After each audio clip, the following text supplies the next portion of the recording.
لو زرتوا دهب قبل كده أو حتى شفتوا صورها على النت هتعرفوا إنها مش مجرد مدينة سياحية. دهب هي قطعة من الجنة على الأرض، فيها سحر خاص بين الجبل والبحر.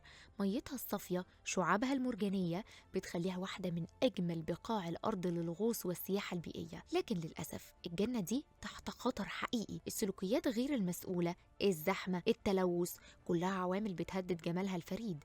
يا ترى هل ممكن الجمال ده يختفي؟ هل مصر بتاخد خطوات حقيقية عشان تحمي الكنز ده؟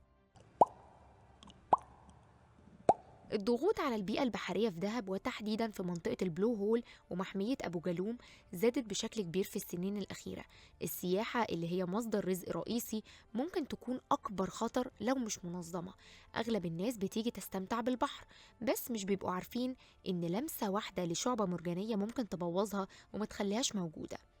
الشعاب دي كائنات حية زيها زي الشجر، بتاخد سنين طويلة عشان تكبر، وسلوك بسيط زي الوقوف عليها أو لمسها ممكن يأذيها في لحظة. مع زيادة بقى أعداد الزوار بتزيد المخلفات، خصوصا البلاستيك اللي بيبقى صعب على الشعب المرجانية والكائنات البحرية اللي بتتغذى عليه. المشكلة دي وصلت لدرجة إن بقى في تحذيرات من خبراء البيئة، وإذا ما اتدخلتش الدولة كان ممكن جمال دهب الفريد يبدأ يتآكل ويتأثر بشكل مش ممكن يتصلح. الدولة المصرية ممثلة في وزارة التنمية المحلية ومحافظة جنوب سيناء قررت تتحرك بسرعة.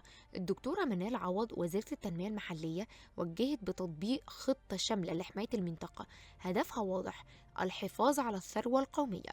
هيكون في مراكب وكمان لانشات مخصصة للمحمية عشان تراقب أي سلوكيات غلط وتحمي الشعب المرجانية.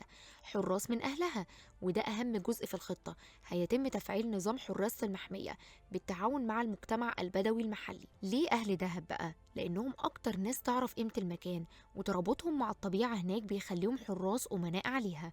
وجودهم مش بس هيساعد في الحفاظ على البيئة، ده كمان هيحافظ على التراث البدوي الأصيل للمنطقة. علماء وباحثين، هيكون في باحثين متخصصين موجودين باستمرار في المحمية، دورهم مش بس مراقبة التنوع البيولوجي، لكن كمان هيقدموا معلومات للزوار عن أهمية المحمية وكيفية الحفاظ عليها، وده هيزود الوعي البيئي عند كل زائر. الخطة مش بس حماية لكن كمان تطوير، فهيتم تطوير الخدمات في المنطقة عشان الزائر يحصل على تجربة سياحية فريدة تجمع بين الطبيعة والخدمات العالمية. منطقة البلو هول في دهب هي واحدة من أشهر وأصعب أماكن الغوص في العالم.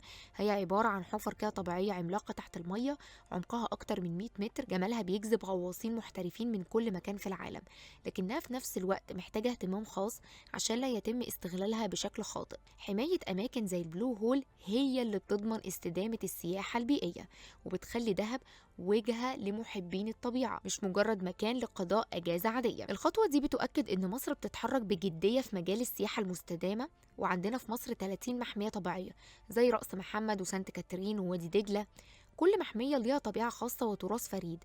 حماية دهب هي رسالة واضحة إن الدولة هتشتغل على كل المحميات دي عشان نحافظ عليها للأجيال اللي جاية. والقرار ده هو استثمار في مستقبل السياحة في مصر، هو مش مجرد قانون لكنه رؤية شاملة بتجمع بين التنمية وحماية البيئة والتراث الثقافي. هل الإجراءات دي بقى هتكون كافية علشان نحافظ على جنة دهب للأجيال اللي جاية؟